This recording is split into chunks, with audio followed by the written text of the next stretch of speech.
తనను ఓ ఉగ్రవాదుల జైల్లో బంధించారని, ఖైదీలకు ఉన్న కనీస హక్కులకు కూడా తిరస్కరిస్తున్నారని పాకిస్తాన్ మాజీ ప్రధాని ఇమ్రాన్ ఖాన్ వాపోయారు. వివిధ కేసుల్లో జైలు శిక్ష అనుభవిస్తున్న ఇమ్రాన్ ఖాన్ జైలు నుంచే డాన్ వార్తాపత్రికకు ఇచ్చిన ఇంటర్వ్యూలో కీలక వ్యాఖ్యలు చేశారు. తనను ఓ ఉగ్రవాదిలా జైల్లో బంధించారని అన్నారు. 7 అడుగుల వెడల్పు, 8 అడుగుల పొడవున్న ఓ బోన్లో తనను బంధించారని, అసలు ఎవరితో మాట్లాడనీయడం లేదని, ఓ ఉగ్రవాది తరహాలో తనను హింసిస్తున్నారని ఇమ్రాన్ వెల్లడించారు. కనీసం కదలడానికి కూడా చోటు లేదని, అనునిత్యం నన్ను ఏజెన్సీలు గమనిస్తూనే ఉన్నాయని తెలిపారు. నాపై ప్రతిక్షణం నిఘా వేసి ఉంచారని, ఖైదీలకు ఉండే ప్రాథమిక హక్కులు కూడా నాకు లేవని వాపోయారు.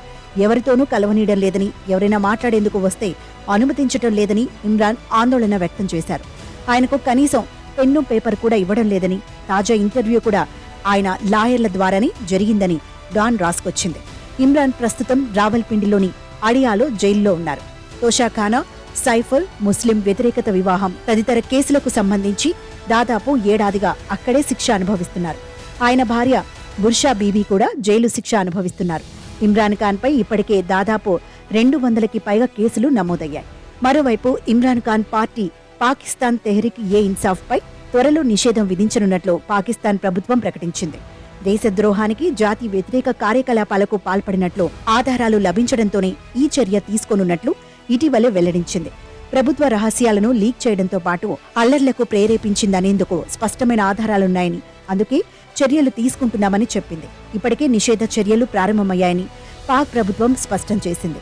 అయితే పాకిస్తాన్ ప్రభుత్వ ప్రకటనతో పీటీఐ పార్టీ ప్రతినిధులు బగ్గుమన్నారు. పాకిస్తాన్ జాతీయ 4 ప్రాంతీయ అసెంబ్లీల్లో మహిళలు, మైనార్టీలకు రిజర్వ్ చేసిన సీట్లకు పీటీఐకి అర్హత ఉందని సుప్రీంకోర్టు ఇటీవలే ఉత్తర్వులిచ్చింది.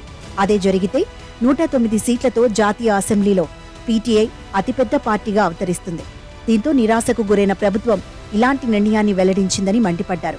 ఇక 1996లో ఇమ్రాన్ ఖాన్ పీటీఐ పార్టీని స్థాపించారు. 2018లో తొలిసారిగా ప్రభుత్వం ఏర్పాటు చేశారు. ఆ తర్వాత 2022 ఏప్రిల్లో అది కూలిపోయింది. అప్పటి నుంచి పలు కేసుల్లో ఆరోపణలు ఎదుర్కొంటున్న ఇమ్రాన్ ప్రస్తుతం జైల్లో శిక్ష అనుభవిస్తున్నారు.